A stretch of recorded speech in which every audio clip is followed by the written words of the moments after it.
ప్రేక్షకులందరూ నమస్కారం. ఈరోజు మనతో పాటు దైవాజ్ఞ బ్రహ్మశ్రీ వీరాపురం సుబ్రహ్మణ్య స్వామి గారు మనతో ఉన్నారు. మీనరాశి వారి పరిస్థితి జూలై మాసంలో ఏ విధంగా ఉండబోతుందో గురుగారిని అడిగి తెలుసుకుందాం. నమస్కారం గురుగారు. శుభాశీస్సులండి. గురుగారు, ఆషాఢ మాసం జూలై నెల మీనరాశి వారి పరిస్థితి ఎలా ఉంటుంది? ఏళ్ళనాడు శని దశ నడుస్తుంది. మరి వీళ్ళు ఆందోళన చెందాల్సిన అవసరం ఉందా, లేదంటే మంచి ఫలితాలే ఉంటాయా? ఓవరాల్గా ఎలాంటి జాగ్రత్తలు తీసుకోవాలి గురుగారు? మంచి విషయమే. మీనరాశి వారికి ఆషాఢ మాసం ఈ జూలై నెలంతా కూడా పట్టిందల్లా బంగారమే. శని కూడా అనుకూలంగానే ఉన్నాడు. ఏలేనాడు శని నడుస్తుంది, కానీ అయినా వీళ్లకు అనుకూల వాతావరణంగానే ఉంది. ఈ మాసంలో ఏ పనైనా కూడా కళ్ళు మూసుకొని ప్రశాంతంగా ప్రారంభం చేసుకోవచ్చు. నూతన వ్యాపారాలకి శ్రీకారం చుడతారు, కొత్త వ్యాపారాలు ప్రారంభం చేస్తారు. ఎటువంటి వ్యాపారమైనా కూడా ప్రశాంతంగా ప్రారంభం చేసుకోవచ్చు. ఇదే కాకుండా వివాహ ప్రయత్నాలు చేసేవాళ్ళు, అధికంగా ఎప్పటి నుంచో ప్రయత్నం చేస్తూ ఆలస్యం జరిగినటువంటి వాళ్ళు, వీళ్ళందరికీ కూడా అంటే అధికంగా ఆలస్యమై ఉన్నటువంటి వాళ్ళకి ఈ మాసంలో శుభవార్తలు వింటారు.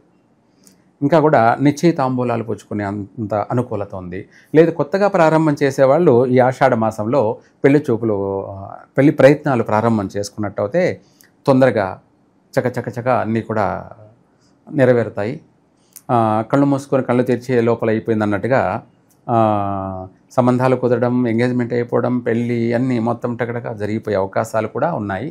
అలా అనుకూలమైనటువంటి, ఎందుకంటే మనకు గ్రహాలన్నీ కూడా అనుకూలంగా ఉన్నప్పుడు మనం ప్రారంభం చేసింది కష్టకాలంలో కూడా సుఖాన్ని ఇస్తుంది, కష్టకాలంలో కూడా సుఖాన్ని. అంతే కదా. ఇప్పుడు ప్రతి ఒక్కరు ఏమనుకుంటారు, మనం బ్యాంకులో దాచిపెట్టుకుంటే రేపు బాగలేనప్పుడు కష్టాల్లో అది మనకు ఉపయోగపడుతుంది అని అంటారు కదా. అట్లాగా మనకు ఈ గ్రహాల అనుకూలతలో ఉన్నప్పుడు చేసుకున్న ప్రయత్నం చేసిన పని రేపు కష్టంలో కూడా అది మనల్ని ఆదుకుంటుంది. అంతే. అదేవిధంగా ప్రతి పని ప్రతి రంగాల వారికి కూడాను యోగదాయకంగా ఉంది ఆషాఢ మాసం. అలాగే విదేశాలకు వెళ్ళాలని ప్రయత్నం చేసేవాళ్ళు ప్రయత్నం ప్రారంభం చేయొచ్చు. ఆల్రెడీ వచ్చినటువంటి వాళ్ళు, వెళ్ళాలనుకున్న వాళ్ళు ఈ మాసంలో వెళ్ళచ్చు, అక్కడ స్థిరపడతారు కూడాను. అలాగే ఉద్యోగాలలో ప్రమోషన్ ప్రయత్నం చేసుకోవచ్చు, లేదంటే వచ్చే అవకాశం కూడా ఉంది. అలాగే ఇవే కాకుండా సంతాన విషయాల్లో కూడా వీళ్లకు పుత్ర సంతాన ప్రాప్తికి కూడా కలిగే అవకాశము ఉంది. అధికంగా పుత్ర సంతాన ప్రాప్తి కలిగే అవకాశం ఉంది. స్వల్పంగా పుత్రికా సంతానం కలిగే, స్త్రీ సంతానం కలిగే అవకాశాలు ఉన్నాయి. అన్ని రంగాల వారికి కూడా ఈ మాసంలో యోగంగా ఉంది.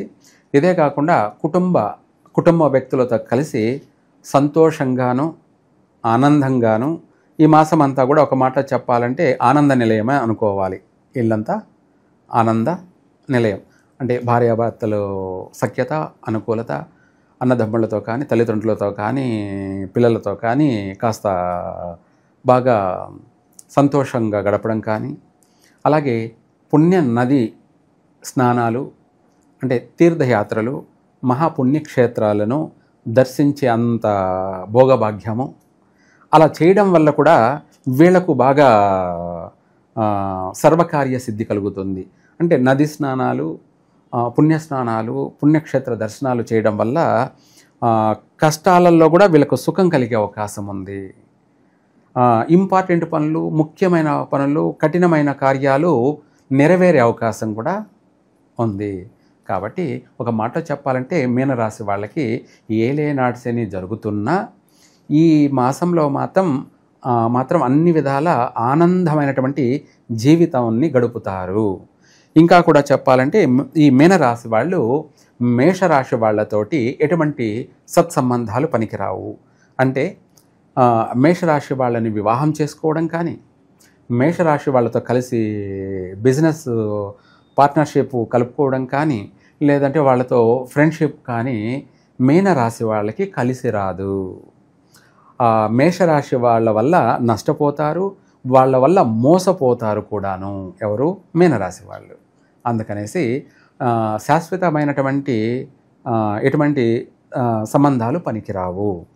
తర్వాత ఈ యొక్క మీనరాశి వాళ్ళు పాల్గొన మాసం అంటే మనకు ఇంగ్లీష్ ప్రకారంగా మార్చి నెలలో ఇంపార్టెంట్ పనులు చేయకూడదు. ఈ పాల్గొన మాసంలో ముఖ్యమైనటువంటి పనులు చేయకూడదు. కలిసి రావు, నష్టాలు కలిగే అవకాశం ఉంది, నష్టపోయే అవకాశం ఉంది, అన్ని విధాలా కూడా ఆటంకాలు కలిగే అవకాశాలు ఉన్నాయి. అంటే ప్రతి సంవత్సరం కూడా పాల్గొన మాసం అనేది వీళ్లకు కలిసి రాదు మీనరాశి వాళ్ళకి. అలాగే తిథుల్లో చూసుకుంటేనేమో పంచమి, దశమి, పౌర్ణమి మీనరాశి వాళ్ళకి కూడా పంచమి, దశమి, పౌర్ణమి మంచి తిథులే అయినప్పటికీ వీళ్ళకి మాత్రం ఆపోజిట్ తిథులు కాబట్టి ఘాతు తిథులు అంటారు వీటిని. అందుకనేసి ముఖ్యమైన పనులు చేయకపోవడం మంచిది. చిన్న చిన్న కార్యక్రమాలు, సాధారణమైన పనులు చేసుకోవచ్చు, ముఖ్యమైన విషయాలు చేయకూడదు. ఇంకా కూడా చెప్పాలి అంటే ఈ రాశి వారికి పరిష్కార మార్గం ఏదైనా ఉందా అనంటే ఈ యొక్క మీనరాశి వాళ్ళు ఎక్కువ శాతం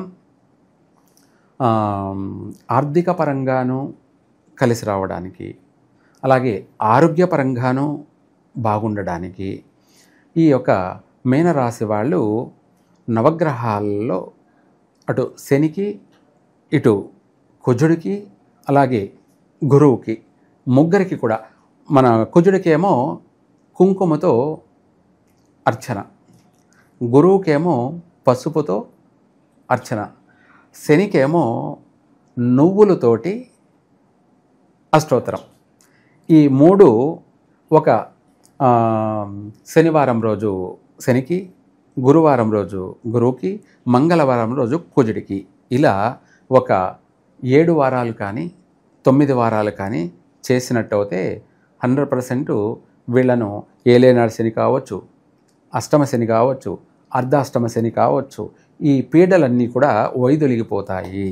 భారీ నష్టాలు జరగాల్సింది కూడా స్వల్పంగా వెళ్ళిపోతాయి. ఆ స్వల్పం అనేది మనకు పెద్ద సమస్య కాదు, పెద్ద సమస్య కాదు. విశేషంగా ఏదన్నా దానాది కార్యక్రమాలు చేసుకుంటే బాగుంటుందా గురుగారు? మంచి మాటే. ఈ మీనరాశి వీళ్ళు దానం ఏదైనా చెయ్యాలి అని అనుకుంటే ముఖ్యంగా చెప్పాలంటే ఉప్పును దానం చేయడం ఒకటి, రెండోది వచ్చేసి తైలం దానం చేయడము. ఈ రెండు చేస్తే వీళ్లకు అన్ని విషయాలలో కూడా కలిసి వచ్చే అవకాశాలు ఉన్నాయి. తైలం దానం చేయడం ఏంటంటే వీళ్లకు సర్వకర్మ విమోచన తైల దానం.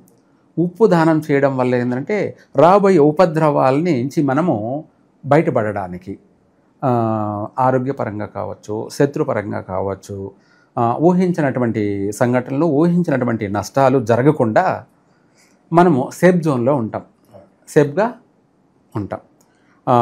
బాగుపడకపోయినా పర్వాలేదులే, కానీ నష్టం అంటూ అస్సలు ఉండదు.